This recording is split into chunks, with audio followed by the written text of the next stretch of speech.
हरि ओम तत्सत। आज के प्रश्न थोड़े से हटके हैं, मतलब पुराण से, महाभारत से एवं श्री रामचरितमानस से। इसमें पहला प्रश्न है बलंगीर से श्री नवीन बेदबाग जी का। वे पूछते हैं, उड़िया में लिखे हैं, वे पूछते हैं कि श्रीमद् भगवद गीता और श्री दुर्गा सप्तशती दोनों में 700 श्लोक हैं। दोनों के बीच में कोई आध्यात्मिक सामंजस्य है या और कुछ? दूसरा प्रश्न है राउरकेला से स्नेह प्रभा मिश्र का। स्वामी जी हरिओम, मेरी एक जिज्ञासा है। तो इसमें उसने पापात्मा और पुण्यात्मा को कैसे पहचाने, इस पर पूछा है। और ये तो लिखित प्रश्न है। और एक रामचरितमानस से उसने वॉइस में पूछा है प्रश्न कि हनुमान जी ने क्यों कहा कि प्रात लेई जो नाम हमारा, तेहि दिन ताहि न मिले आहारा। तो चलो हम लोग पहले प्रथम प्रश्न पर चर्चा करते हैं कि दुर्गा सप्तशती में जो 700 श्लोक हैं और श्रीमद् भगवद गीता में जो 700 श्लोक हैं, दोनों में कोई आध्यात्मिक सामंजस्य या कुछ ऐसा है क्या? देखो, पहली बात तो ये अच्छी तरह से समझ लो कि दोनों के लिखने का अभिप्राय अलग अलग है, लिखने का दोनों का स्थान अलग अलग है। यद्यपि दोनों के उद्देश्य में थोड़ा थोड़ा सामंजस्य है, मगर कुछ कुछ थोड़ा अंतर भी है। उदाहरण के लिए श्री दुर्गा सप्तशती है। दुर्गा सप्तशती मार्कंडेय पुराण के इति श्री मार्कंडेय पुराण, मार्कंडेय पुराण का अंश है और उसमें भगवती के चरित्रों का वर्णन है कि भगवती ने क्या क्या किया। ठीक इसी प्रकार से श्रीमद् भगवद गीता महाभारत का अंश है और उसमें भी हैं 700 श्लोक, मगर वहाँ भगवान श्री कृष्ण ने अर्जुन को उपदेश दिया है 700 श्लोकों में। दोनों के ही रचयिता महर्षि वेदव्यास हैं। पुराणों के रचयिता भी वही हैं, 18 खंड पुराण उन्होंने ही लिखा है और 18 खंड महाभारत की रचना भी उन्होंने की है। लेकिन दोनों में जो मूलभूत अंतर है वो ये है कि दुर्गा सप्तशती में जो 700 श्लोक हैं, वस्तुतः पूर्ण श्लोक 700 नहीं है। उसमें उवाच एवं अर्धश्लोक, आधे श्लोक और पूर्ण श्लोक सबको मिला करके 700 की संख्या होती है। दुर्गा सप्तशती में 3 महादेवियों का वर्णन है, महाकाली, महालक्ष्मी और महासरस्वती का। शक्ति का।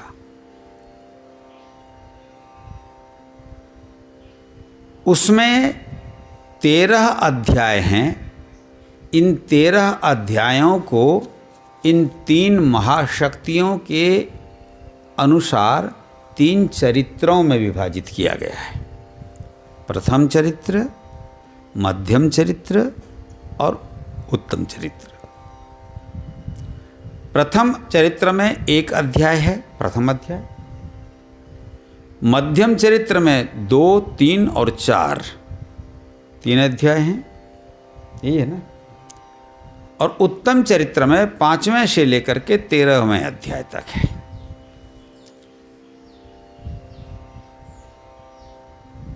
ये जो दुर्गा सप्तशती है,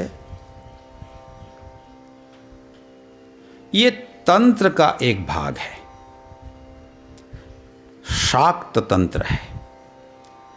तंत्र में शैव, शाक्त, गाणपत्य, सौर, वैष्णव, ये 5 तंत्र मिलते हैं। देखो, हमारे यहाँ कहा जाता है आगम निगम। निगम का मतलब होता है वेद और आगम का मतलब होता है तंत्र। वेद को त्रयी माना जाता है, ऋग्वेद, यजुर्वेद और सामवेद। अथर्व को बाद में अलग किया गया है, इसीलिए त्रयी सांख्यम योगम पशुपतिमतम कहा जाता है ना।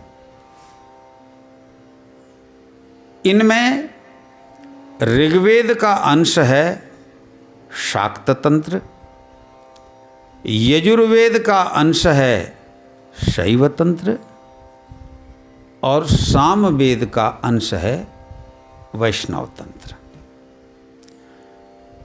जो स्थान हमारे सनातन धर्म में वेद को प्राप्त है, वही स्थान तंत्र को, आगम को भी प्राप्त है।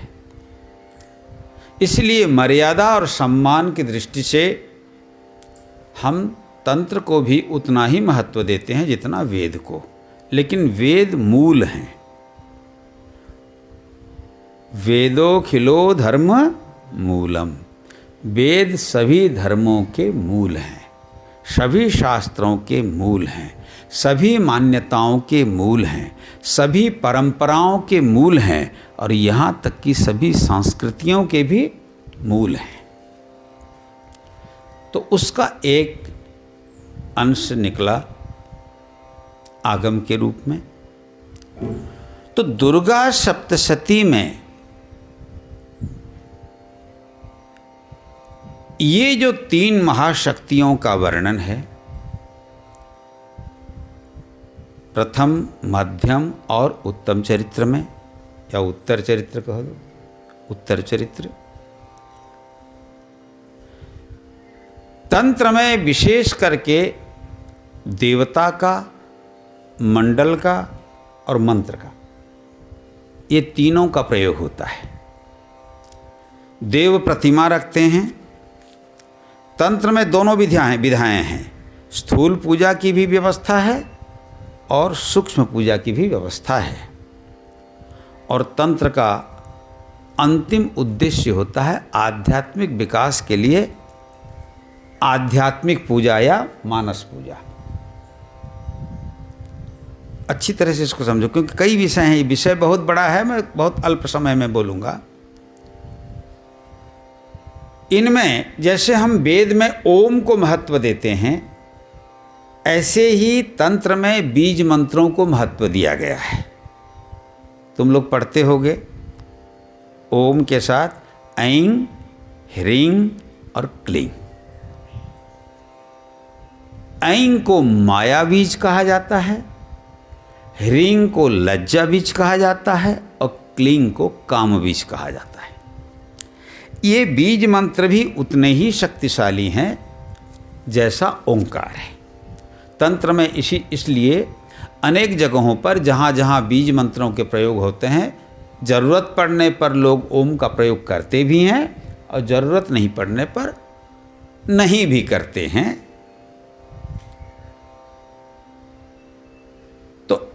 इन दुर्गा सप्तशती में जो विभाग है प्रथम, मध्यम और उत्तर चरित्र का, इसमें सबसे बड़ी विशेषता ये है कि प्रत्येक चरित्र में 7 महादेवियों का या देवियों का वर्णन है। 7 या 21। सबका नाम कम समय में नहीं बोल सकते, इसीलिए हम तुम लोगों से आग्रह करेंगे, विशेष जानकारी अगर चाहिए तो फिर बात कर लेना। 7 तीनों चरित्रों में। और उसमें तुम देखना, दुर्गा, रक्तदंतिका, भ्रामरियो बीजानी, है ना। बीज के रूप में कुछ देवियों का, 3 देवियों का वर्णन है, और महाशक्ति के रूप में भी 3 देवियों का वर्णन है। तो ये तो हुआ दुर्गा सप्तशती का। सप्तशती माने 700 श्लोकों वाली किताब कह लो, या 700 श्लोकों वाले भगवती के मंत्र और स्तोत्र। दुर्गा सप्तशती का प्रत्येक मंत्र जो है भगवती की प्रार्थना मानी जाती है, स्तोत्र माना जाता है। और इसीलिए दुर्गा सप्तशती के 700 श्लोकों में उवाच, अर्धश्लोक और पूर्ण श्लोक मिलाकर जो 700 होते हैं, उसमें हवन की भी व्यवस्था है। हवन के माध्यम से हम स्तोत्र एवं हवनीय द्रव्यों को भगवती को समर्पित करते हैं, स्तोत्र पाठ करते हैं, माने उनका प्रत्येक मंत्र। ये 700 श्लोक प्रयुक्त होते हैं तंत्र के षटकर्म में। तंत्र में षटकर्म है, मारण, मोहन, वशीकरण, उच्चाटन, स्तंभन और विद्वेषण। कितने हो गए? 6 हो गए ना। मारण, मोहन, वशीकरण, विद्वेषण, स्तंभन और उच्चाटन। तंत्र के द्वारा इन 6 षटकर्म किया जाता है। देखो, ये षटकर्म के कुछ लौकिक प्रभाव हैं और कुछ आध्यात्मिक प्रभाव हैं। जो साधारण तांत्रिक होते हैं वे इन 6 कर्मों का प्रयोग लौकिक रूप से करते हैं, भौतिक रूप से करते हैं। वैसे मैं व्यक्तिगत रूप से इन षटकर्मों का प्रयोग लौकिक रूप से, व्यक्तिगत रूप से लौकिक लाभार्थ करने का पक्षपाती नहीं हूँ। इनका उपयोग अगर आध्यात्मिक उद्देश्य से किया जाए तो व्यक्ति का आध्यात्मिक उत्कर्ष होता है, लेकिन लौकिक उद्देश्य से किया जाए तो उद्देश्य करने वाले का, उसकी हानि की संभावना अधिक होती है लाभ की अपेक्षा। ये षटकर्म क्या है? मारण, मोहन, वशीकरण। मारण माने मारना,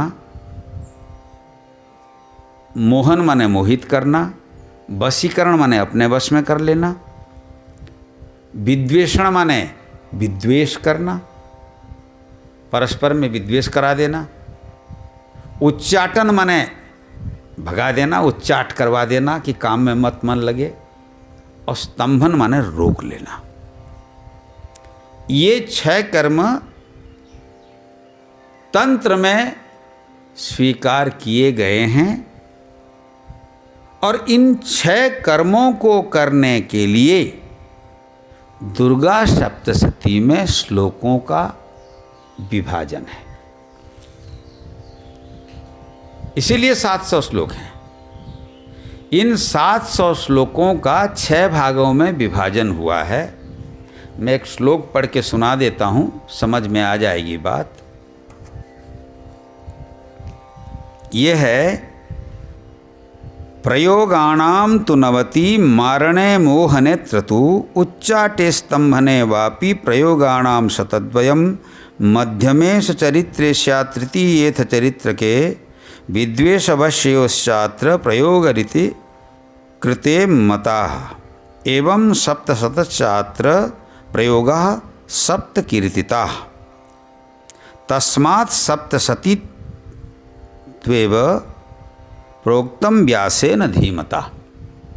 इसमें कहने का मतलब है कि ये 700 श्लोकों को कहने का तात्पर्य है कि इन 700 श्लोकों से व्यक्ति षटकर्म कर सकता है। ये 6 कर्म इसके आधार पर बांटे गए हैं। ये 700 श्लोकों को मारण में हिसाब कर लो, मारण में 90 श्लोक और मोहन में 90 श्लोक, कितने हो गए? 180। उच्चाटन में 200 श्लोक हैं और स्तंभन में 200 श्लोक, तो 2 2 4 और 1 580। वशीकरण में 60 श्लोक और इसी प्रकार विद्वेषण में भी 60 श्लोकों का प्रयोग है। इस प्रकार कुल मिलाकर के 700 है ना, 706 षटकर्म के लिए 700 श्लोकों का प्रयोग होता है। लेकिन अन्य अर्थ में अगर इसको हम विचार करें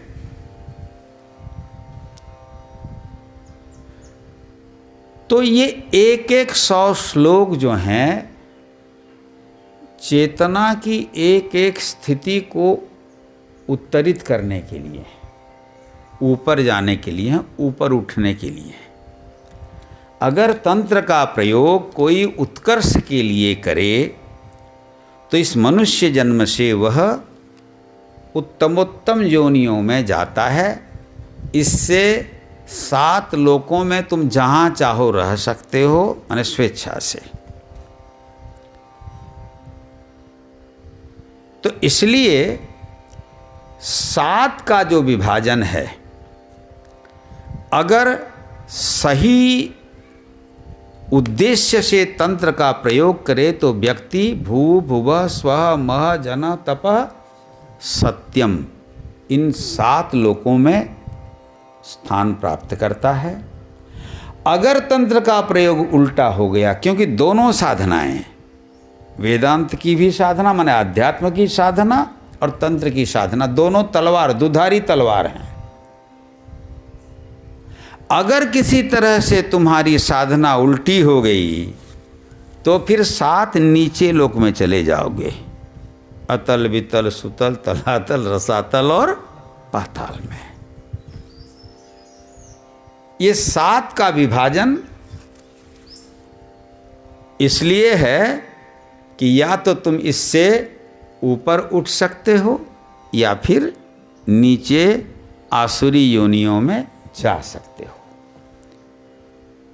इनमें जिस मूल आद्या प्रकृति का पूजन किया जाता है वो त्रिगुणात्मिका है। वह सतोगुण वाली भी है, रजोगुण वाली भी है और तमोगुण वाली भी है। अगर इस त्रिगुणात्मिका देवी को प्रसन्न कर लिया जाए उपासना के माध्यम से, तो व्यक्ति इन तीनों गुणों से ऊपर उठ जाता है और गुणातीत अवस्था को प्राप्त कर लेता है। नहीं तो इन तीनों में से कोई एक गुण या तो तामसिक होगा या राजसिक होगा या सात्विक होगा, रह जाता है। वस्तुतः त्रिगुणात्मिका आद्या प्रकृति का पूजन, उसकी उपासना, उसकी आराधना करने का तात्पर्य है कि हे माँ, आप हमें इन 3 गुणों के बंधन से मुक्त करें, हमें त्रिगुणातीत बनाएं। दुर्गा सप्तशती में और कुछ नहीं है, राक्षसी शक्तियों का संहार है। आप लोग चरित्र पढ़ते हो, थोड़ी गहराई से पढ़ना, देखना भगवती दुर्गा ने ही इन 6 कर्मों का प्रयोग राक्षसों के लिए किया है। कहीं विद्वेषण किया है, कहीं उच्चाटन किया है, कहीं मोहित कर दिया है, कहीं स्तंभित कर दिया है, तो कहीं उनकी हत्या कर दिया है ना। मारण, मोहन, विद्वेषण, उच्चाटन, स्तंभन और वशीकरण, ये 6 कर्म वस्तुतः भगवती ने असुरों के लिए किया है, भक्तों के लिए नहीं। इसीलिए मैं इस माध्यम से जो भी तांत्रिक हैं उनसे भी ये आग्रह करूंगा कि कृपया भक्तों के ऊपर कभी ऐसा प्रयोग मत करना, उससे उल्टा हो जाता है। उल्टा हो जाता है मतलब मैंने देखा है इन चीज़ों को, हैं?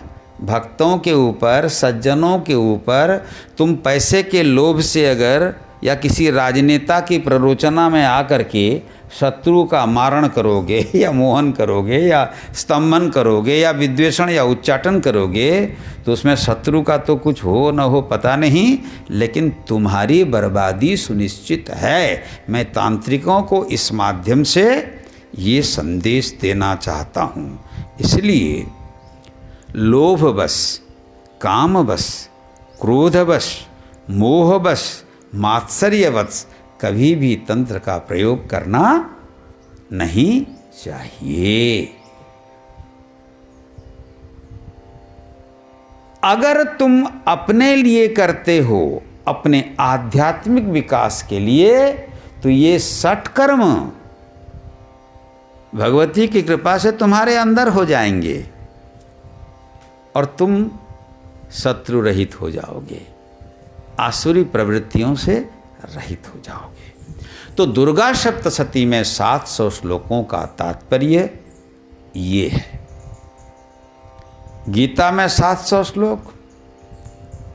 देखो, दुर्गा सप्तशती में जैसे 13 अध्याय हैं और 3 चरित्रों में 3 विभागों में बटा है, ऐसे ही भगवद गीता में 18 अध्याय हैं और वह भी 3-3 में बटा है। कर्मयोग, भक्ति योग और ज्ञान योग। अंतर ये है कि ये संपूर्ण रूप से शक्ति पर आधारित है दुर्गा सप्तशती, और श्रीमद् भगवद गीता योग पर आधारित है ना। वह परमहंस संहिता है। इति श्रीमद् भगवद गीतासु उपनिषत्सु ब्रह्म विद्यायाम योग शास्त्रे, उसके बाद श्री कृष्णार्जुन संवादे है ना। गीता में क्या है? उपनिषत्सु, गीता में उपनिषद है। उपनिषद अर्थात ब्रह्म ज्ञान, आत्मज्ञान, तत्व ज्ञान, ब्रह्म विद्या इसलिए कहते हैं उसको। और ये परमहंस संहिता अर्थात जिनकी चेतना संसार से ऊपर उठ गई है। हंस माने होता है जीव, जो अपने आप को जीवात्मा तक समझते हैं वो हंस हैं। और जब जीवात्म बुद्धि, देह बुद्धि नष्ट हो जाती है और व्यक्ति आत्मस्थिति में बैठ जाता है, प्रतिष्ठित हो जाता है, वो परमहंस हो जाता है। आत्मस्थिति में, ब्रह्म स्थिति में रहने वालों को परमहंस कहा जाता है। तो ये परमहंस संहिता है गीता और योग शास्त्र है। यहाँ 18 अध्यायों का देखना किसी न किसी योग से नामकरण हुआ है ना। पहले अध्याय का नाम विषाद योग है, तो अंतिम अध्याय का नाम मोक्ष संन्यास योग है। इसका मतलब विषाद से आरंभ और संन्यास में पूर्णाहुति। जीवन में विषाद आए तभी व्यक्ति संन्यास की ओर जाता है। याद रखना, जिनको संसार अच्छा लगता है, पैसा अच्छा लगता है, प्रतिष्ठा अच्छा लगता है, भोग अच्छा लगता है, अधिकार अच्छा लगता है, संसार को जो बहुत प्रिय समझते हैं, वो सन्यासी, ध्यान रहे, सन्यासी का ये कोई मतलब नहीं है कि हम आश्रम बनाएंगे, बड़े बड़े बिल्डिंग बनाएंगे, दुनिया भर के लोगों को चेला बनाएंगे। ये सन्यासियों का उद्देश्य नहीं है। तुम लोग बोल सकते हो फिर आपने क्यों आश्रम बनाया। मैं बार बार इसको बोलता हूँ कि न मैंने अपनी कुटिया बनाई है, न आश्रम बनाया है, न मेरा अपना कुछ है, न मैं गुरु हूँ। मैंने गुरु भी बोले फिर आप दीक्षा क्यों देते हैं। अरे मेरे को जबरदस्ती किया गया, अनशन में बैठ गए लोग पहले पहले, याद है सनातन मंदिर में। ये मेरे शिष्य लोग हैं। एक सज्जन थे, नाम नहीं लूँगा, वो बोले आपको गुरु बनना पड़ेगा। हाँ, मैं बोला ये बाप रे, गुरु बनना पड़ेगा। और बोले आप हमारे घर से ही दीक्षा आरंभ करेंगे। हुआ भी वही। अब मैं कुछ नहीं कर सकता। मैं बोला जो मानना है मान लो, गुरु मानो ठीक है, गरु मानो ठीक है, गोरु मानो। बोले हम गरु नहीं मानेंगे और गोरु भी नहीं मानेंगे, आपको गुरु मानेंगे। और ज़बरदस्ती में। अब ऐसा भी कहीं होता है क्या? ज़बरदस्ती दीक्षा लेंगे नहीं तो अनशन करेंगे।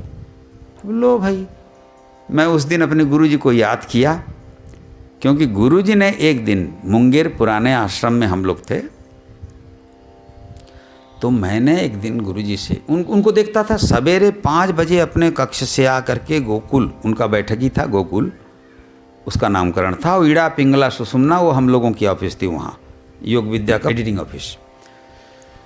तो स्वामी जी आते थे तो 5 बजे से लेकर के शाम के 6 बजे तक, जब तक हम लोग देखते थे कुछ ना कुछ कर ही रहे हैं। तो मैंने एक दिन कहा कि स्वामी जी आप थोड़ी विश्राम तो कर लेते, इतना काम करते हैं।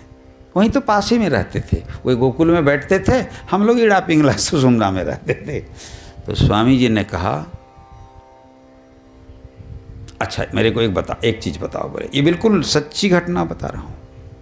स्वामी जी ने मुझसे पूछा कि एक संसारी आदमी जिसका अपना परिवार होता है, उसकी पत्नी होती है, बच्चे होते हैं, माँ बाप होते हैं, एक छोटा सा परिवार होता है, तो नौकरी करता है तो कम से कम नौकरी में कितने घंटे परिश्रम करता है? मैं बोला 8 घंटे करते हैं सब। 8 घंटे का ही तो विभाजन है सब जगह। ऑफिस में जाओ या खेत में जाओ, आजकल लेबर भी आता है तो 8 ही घंटे का। यद्यपि आजकल 8 घंटा कम हो गया, 6 घंटे का कहीं कहीं हो गया, और कहीं सप्ताह जो है आजकल 5 दिन का हो गया। तो मैंने कहा स्वामी जी 8 घंटे तो काम करता ही है। बोले अच्छा अब मेरे को बताओ, यदि एक सामान्य गृहस्थ अपने छोटे से परिवार को पालने के लिए 8 घंटा अनवरत परिश्रम करता है, तो सन्यासी तो कहता है वसुधैव कुटुंबकम, सारी वसुधा सारी दुनिया उसका कुटुंब है। तो एक छोटे से परिवार के लिए अगर 8 घंटा चाहिए तो पूरी दुनिया को अपना परिवार बनाने वाले के लिए कितना घंटा चाहिए? मैं चुप। मैं बोला दिन रात मिला कर तो केवल 24 घंटे ही होते हैं। बोले 24 घंटे 7 दिन 12 महीने और जीवन भर। सन्यासी को फुर्सत नहीं है। सन्यासी सन्यास लेता है। उन्होंने ये उपदेश हम लोगों को दिया है, आत्मनो मोक्षार्थम जगत हिताय च, अपनी मुक्ति के लिए, माने स्वयं आत्मस्वरूप होने के लिए। आत्मनो मोक्षार्थम जगत हिताय च, आत्मनो मोक्षार्थम साधना करो तुम, और जगत हिताय कर्मयोग करो, कर्म करो। कर्मयोग पर बहुत जोर देते थे स्वामी जी, स्वामी सत्यानंद जी महाराज। वे प्रत्यक्ष परमहंस थे, हम तो देखे हैं उनको अच्छी तरह से, उनके साथ रहे हैं, गुरु हैं वो। तो जब मेरे को ऐसे यहाँ बलांगीर में सब आक्रमण किए गुरु बनने के लिए, तो तब से देखना, कई बार लोग मेरे से पूछते हैं तुम लोग गुरु पूजन करते हो, तो मैं भी आंख बंद करता हूँ कि नहीं? करता हूँ ना। बहुतों के मन में ये प्रश्न होता है, कई बार लोगों ने पूछा है, आज फिर से तुम्हें स्पष्ट कर दूं कि तुम जिस गुरु की पूजा करते हो, जिनको गुरु मानते हो, वो गुरु अपने गुरु को तुम्हारी सारी पूजा समर्पित कर देते हैं। क्योंकि मैं खुद को मानता ही नहीं हूं कि मैं कुछ जानता हूं। मैं गुरु तो वो होते हैं जो उच्चतम चेतना वाले होते हैं, और मैं तो, मेरे पास कोई ऐसा कुछ है नहीं। तो इसीलिए इतना विश्वास जरूर है कि मेरे गुरु ने मुझ पर इतनी करुणा की है कि उनकी करुणा, उनकी कृपा का प्रसाद है कि मेरे जीवन में कभी असंतोष आया ही नहीं, रहता ही नहीं, अभाव भी नहीं, भाव भी नहीं। तो ये सब तुम लोगों का है, ये सन्यासी का लक्ष्य नहीं है। आश्रम बनाना सन्यासी का लक्ष्य नहीं है।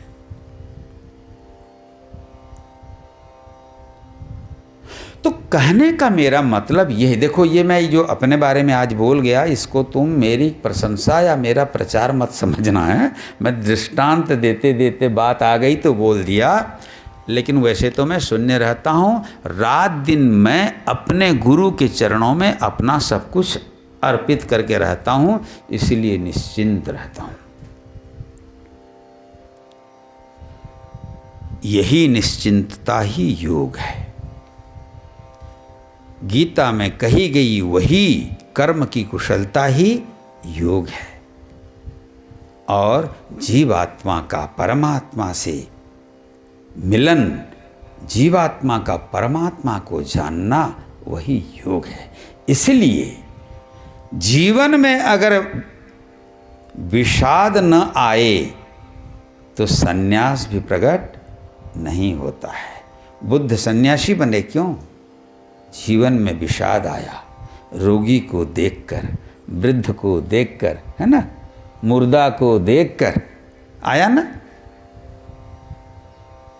तो उन्होंने अपना राजपाट छोड़ दिया और वो सन्यासी बन गए।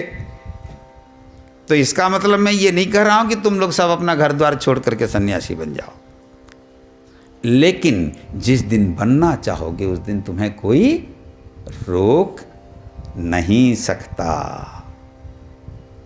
यशोधरा रोक पाई?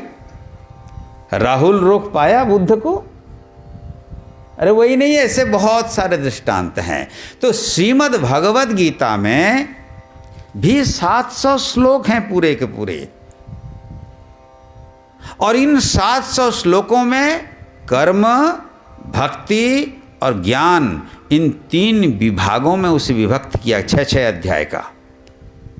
पहले कर्म करो, फिर उसके बाद उपासना करो, तो तुम्हारी स्थिति कहाँ होगी? ज्ञान में, माने आत्मा में। इन 700 श्लोकों में ये मान लो कि संन्यस्त होकर व्यक्ति ब्रह्मनिष्ठ हो जाता है, एकनिष्ठ हो जाता है। तो दुर्गा सप्तशती की 700 श्लोकों का पाठ और भगवती का आराधन पूजन करके भी व्यक्ति शक्तिमान हो जाता है, माने आत्मस्थ हो जाता है। गीता के अंदर ऐसे मारण मोहन वगैरह हैं कि नहीं? हैं, लेकिन दोनों का तात्पर्य अलग अलग है ना। यहाँ गीता में भगवान श्री कृष्ण ने जो मारण मोहन, वशीकरण, उच्चाटन, विद्वेषण, स्तंभन इत्यादि की बात की है, वो अलग ढंग से की है। जैसे जहि शत्रुन महाबाहो काम रूपम, हे अर्जुन तुम काम रूपी शत्रु का संहार करो। मारण हो गया कि नहीं? ऐसे ही विद्वेषण, तानहम दिशतः क्रूरान संसारेषु नराधमान क्षिपाम यजस्रमशुभाम आसुरीष्वेव योनिषु। तो यहाँ भी वही है, सम्मोहन कर लो, आकर्षित कर लो। यतो यतो निश्चरति मनश्चंचलम स्थिरम ततस्ततो नियम्येतत् आत्मन्येव वशमनयेत्। तो कहने का मतलब मेरा ये है कि ये तो विद्वानों की बात है, विद्वान लोग जहाँ से जो चाहे निकाल सकते हैं। वैसे प्रत्यक्ष संबंध दोनों 700 श्लोकों का कुछ नहीं है, दोनों ही अलग अलग देश काल परिस्थिति में लिखे गए हैं। एक पुराण का है तो एक महाभारत का है। रचयिता महर्षि वेदव्यास हैं फिर भी अगर कहो 700 श्लोक का, तो इन 700 गीता के 700 श्लोकों में भी वही कहा गया है, ऊर्ध्वम गच्छन्ति सत्वस्था, मध्ये तिष्ठन्ति राजसा, जघन्य गुणवृत्तिस्था, अधो गच्छन्ति तामसा। गीता का भी अभ्यास करोगे, अगर सतोगुण की वृद्धि होगी तो ऊर्ध्वलोक को प्राप्ति होगी, नहीं कुछ हुआ तो रजोगुणी तो हो ही, लेकिन उल्टा कुछ हो गया तो फिर जघन्य गुण में अधो गच्छन्ति तामसा, नीचे चले जाओगे। और यदि तुमने गीता का ठीक से अनुशीलन कर लिया, गीता को ठीक से समझ गए और सचमुच में तुम सन्यासी हो गए, तो गीता के अध्ययन से भी तुम्हें त्रिगुणातीत अवस्था प्राप्त हो जाएगी। तो फल के रूप में अगर विचार करें तो सप्तशती के 700 श्लोकों का, मंत्रों का पाठ करके उसकी साधना उपासना करके भी आप त्रिगुणातीत हो सकते हो। और गीता में 18 अध्यायों में जो 18 प्रकार से योग का वर्णन है, उसके माध्यम से भी आप त्रिगुणातीत हो सकते हो। और जब व्यक्ति त्रिगुणातीत हो जाता है तब उसके लिए और कुछ प्राप्ति करने लायक कुछ रहता ही नहीं। वो संसार में रहे, संसार से बाहर रहे, वो देह में रहे या देह का त्याग कर दे, कोई फर्क नहीं पड़ता। उसी अवस्था को, चेतना की उस सर्वोच्च अवस्था को प्राप्त करने के लिए ही इन 9 दिनों में भगवती के 9 रूपों की हम आराधना करते हैं। और 9 के रूप में देखो तो गीता में 18 अध्याय हैं, 1 से 9 अध्याय तक पढ़ लेना और 10वें से फिर 18 अध्याय तक पढ़ लेना। 2 भाग में बांट लोगे तो उसमें भी पता चलेगा कि एक भाग 9 हो गए ना। 9 तरह से तुम 9 अध्याय तक पहुँचोगे। फिर 10वें अध्याय से फिर भगवान के विभूति योग फिर देखना चालू हो जाएगा। 10वें अध्याय में क्या है? भगवान कहते हैं मैं ये हूँ, मैं वो हूँ, मैं इसमें वो हूँ, इसमें वो हूँ। 9 अध्याय तक अगर तुम्हारी सिद्धि हो गई तो 10वें अध्याय में जित देखो तित श्याममयी है। जहाँ देखोगे वहाँ तुम्हें भगवान दिखाई पड़ेंगे। इसलिए दुर्गा सप्तशती के 700 श्लोक और श्रीमद् भगवद गीता के 700 श्लोक यद्यपि भिन्न भिन्न स्थल पर भिन्न भिन्न अभिप्राय से लिखे गए लगते हैं, मगर दोनों का अंतिम लक्ष्य अभिप्राय एक है। तो जो अच्छा लगे, सप्तशती की साधना करते हो अच्छी बात है, और श्रीमद् भगवद गीता के 700 श्लोकों का नित्य श्रवण मनन निधिध्यासन इत्यादि करते हो तो भी ठीक है। हरि ओम तत्सत।